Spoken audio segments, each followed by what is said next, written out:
Continuando, a flexão dos nossos substantivos. E aí é bem tranquilo. Todo mundo acho que sempre lembra que os substantivos flexionam em gênero, número e grau. Gênero, masculino e feminino, tá? Lógico, por exemplo, o masculino, às vezes na língua portuguesa faz o gênero neutro, né? Alguns gramáticos vão falar que a gente tem o gênero normal, tá? Eu não gosto dessa palavra, o gênero normal, o gênero masculino e o gênero feminino, ok? Lembrando que aqui a gente tá falando de gramática, ok? Mas a gramática, muitas vezes, ela vai pensar isso daqui relacionando ao sexo, então é um pouco complicado.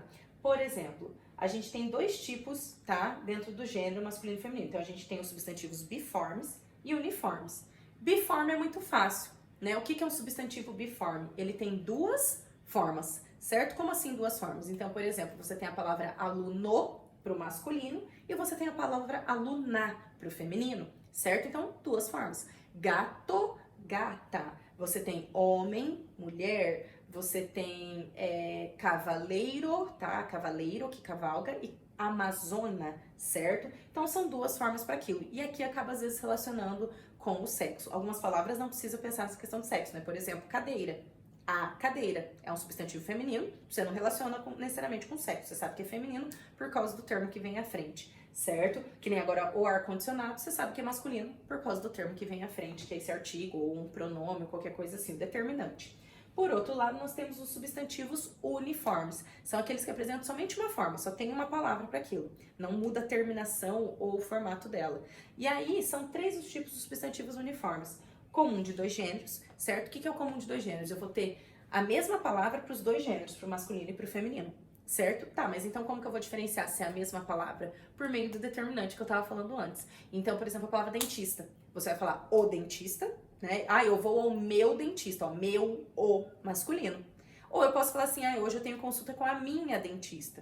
Ou eu tenho consulta com a dentista, você já sabe que é feminino. Então você vai saber se é feminino ou masculino pelo termo, pelo determinante que vem à frente, que geralmente é um artigo, um pronome, numeral, qualquer coisa assim, beleza?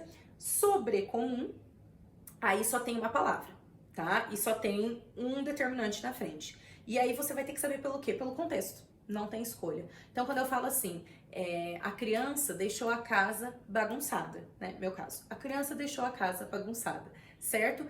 Criança é um substantivo do gênero feminino, né? Existe o criança? Não, só existe a criança. Então, ela é do gênero feminino e ela é sobrecomum, porque sempre você tem a estrutura a criança, não existe o criança. Mesmo se você não quiser usar essa criança, aquela criança, uma criança, é sempre feminino, né? Tá, mas a criança, ela pode ser do sexo masculino? Sim. E aí, isso eu só vou conseguir determinar pelo contexto. Por isso que essas relações gramaticais, isso daqui, gente, é muito estudado na universidade ainda, porque aqui no biforme se pensa mais no sexo, né? Como eu disse, homem e mulher, gato e homem, gato e uma louca, gato e gata. Mas aqui, certo? Acaba que essa parte do sexo não aparece, vai ser pelo contexto, isso confunde as pessoas, confunde os alunos, inclusive até os professores, né? Porque como que eu vou entender essas relações? Por isso, até deixando bem claro que esse debate gênero ter a ver com sexo ou não, e não estou falando de identidade de gênero, que vai ser outro debate que já tá aparecendo nas academias, nas universidades, esse debate da identidade de gênero já tá aparecendo aqui também, né? Tanto que, por exemplo, na internet, vocês já devem ter identificado algumas pessoas que escrevem, por exemplo, amigo, tem amigo com o, amiga com a, e tem o amigo com arroba ao invés do o, né? Ou com x, amigos, né? Porque a pessoa, né, ela não se identifica com nenhum desses dois gêneros, certo? É uma coisa complicada dentro da gramática, porque, assim, as palavras não se representam, né? Então, eu vou ter que tentar dar uma outra visibilidade a esse vocabulário aqui. Quem sabe, num futuro, acho que ainda é distante, apesar da discussão, mas num futuro, pode ser que apareça um gênero neutro aqui dentro. Tem masculino e feminino neutro, né? Com o E no final, amigue, não sei, tô só supondo, não tô falando que tem isso, pelo amor de Deus, tá? E, por fim, então, aqui, a criança... outro exemplo, a testemunha, né? Convocamos a testemunha para depor. Não sei se é homem, se é mulher, se é idoso, se é criança, é uma testemunha, tá? Só o contexto vai permitir saber quem é. E por fim, o epiceno. O epiceno a gente não usa muito porque diz respeito aos animais, tá? Que é quando não tem, né, as palavras separadas. Por exemplo, leão, leoa. Leão e leoa tá aqui em biforme, né? Gato e gata. Mas, por exemplo, e cobra. A cobra ou cobra, não existe isso, né?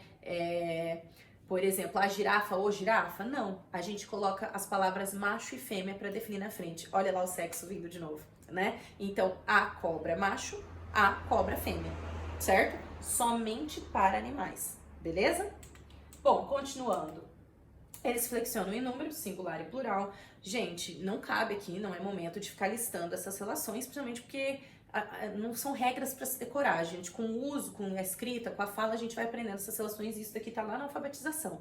Mas, de modo geral, na língua portuguesa, a gente faz o plural com a letra S, né? Então, sofá, sofás, certo? Quadro, quadros. Então, quadro singular, quadros plural. Existem outras formações de plural? Com certeza, né? Por exemplo, a gente sabe que a palavra, sei lá, lamentável, no plural fica lamentáveis, tá?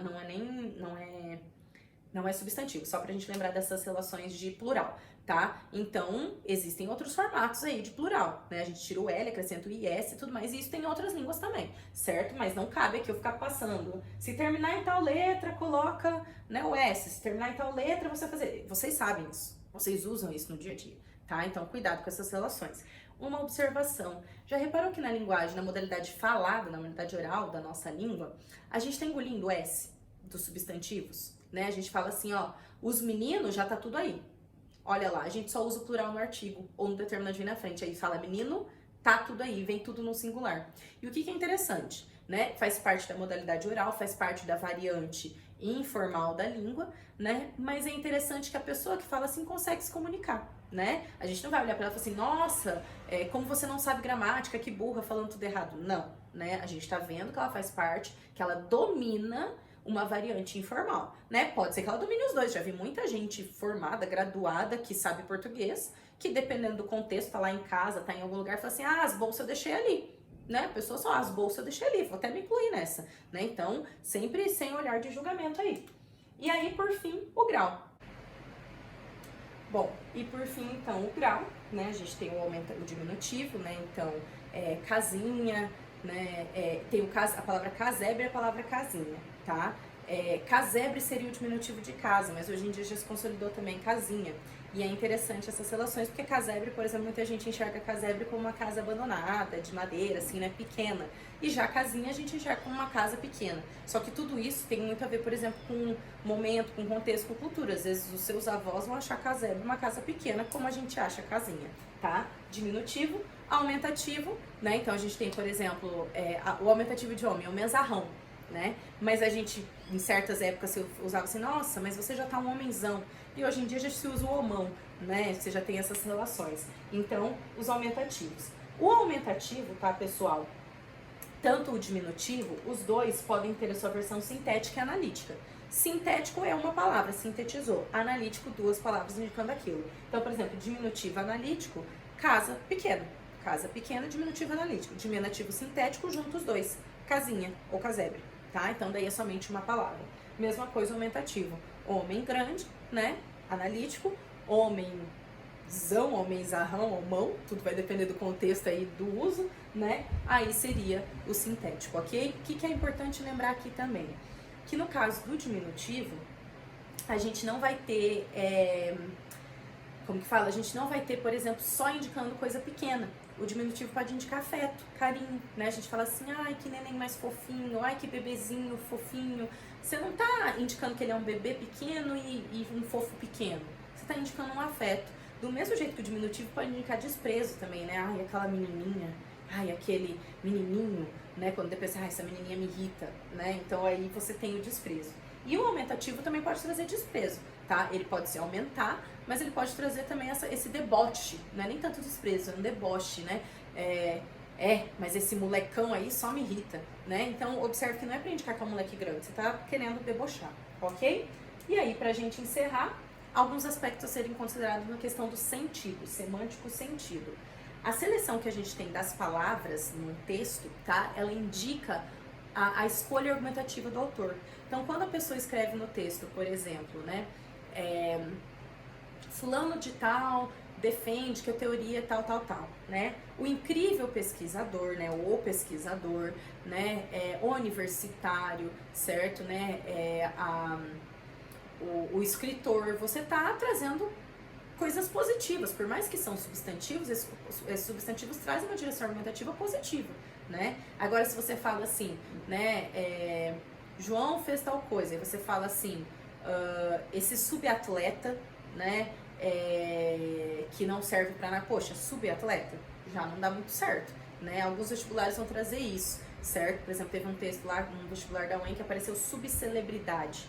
É um substantivo, mas você vê que ele traz uma direção argumentativa, um posicionamento do autor para coisa ruim, coisa negativa. E dependendo da palavra, pode ser uma coisa positiva. Então, isso que é direção argumentativa. Seleção lexical, a escolha que se faz das palavras, tem bastante a ver com direção argumentativa. Eu escolho essa palavra porque ela tem, né, um significado maior dentro dessas relações. E por fim, cruzamento de vocábulo. Onde que eu encontro cruzamento de vocábulo? Quando você tem uma área que usa vocábulos de outra área, certo? Para trazer um efeito de sentido melhor. Às vezes nos textos de economia, dentro do jornal, a gente encontra assim, a economia brasileira está na UTI. UTI não é uma expressão da área econômica, da área o quê? Da saúde, mas eles puxam esse termo, eles fazem um cruzamento vocabular, então eles levam lá para a economia para expressar aquilo que eles estão querendo dizer. Ó, a economia está tão ruim, a economia está, estamos com um sério problema econômico, então eu falo, a economia está na UTI, beleza? Isso seria o nosso cruzamento de vocábulo, tá?